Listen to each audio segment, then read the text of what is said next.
Sally Rifkin's Billy B. Brown series. Sally is the best-selling female author in Australia. Her books touch a nerve with today's kids. There's a book called The Big Twitch by Sean Dooley, who's an avid bird watcher and is a bird authority.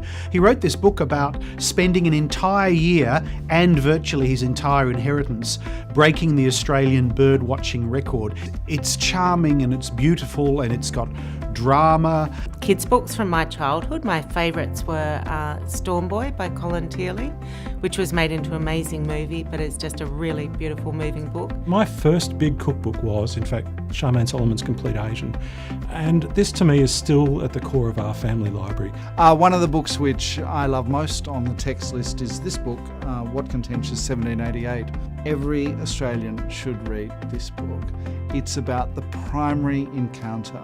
It must have felt like they were being sent to the dark side of the moon. They had no idea about Australia, this place that they were going to discover and explore. My day job is non-fiction and I tend to read non-fiction for pleasure as well.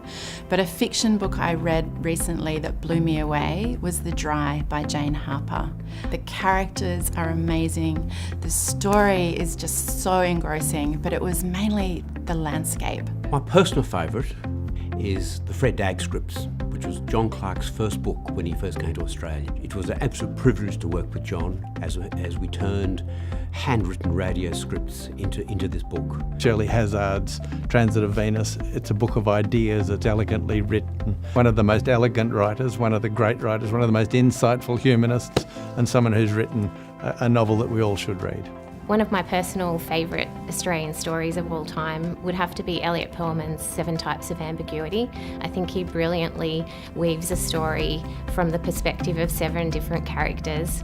The descriptive passages in Richard Flanagan's The Narrow Road to the Deep North are just breathtaking. It's a really, really poignant novel, but more than that, it's an incredible work of literature. The structure that's in there, the complexity, I think this makes it one of the best works of English literature we have today. Elaine Mitchell's The Silver Brumby. I love horses, I love wildness, I love a wild country. This was the epitome of Australian storytelling to me.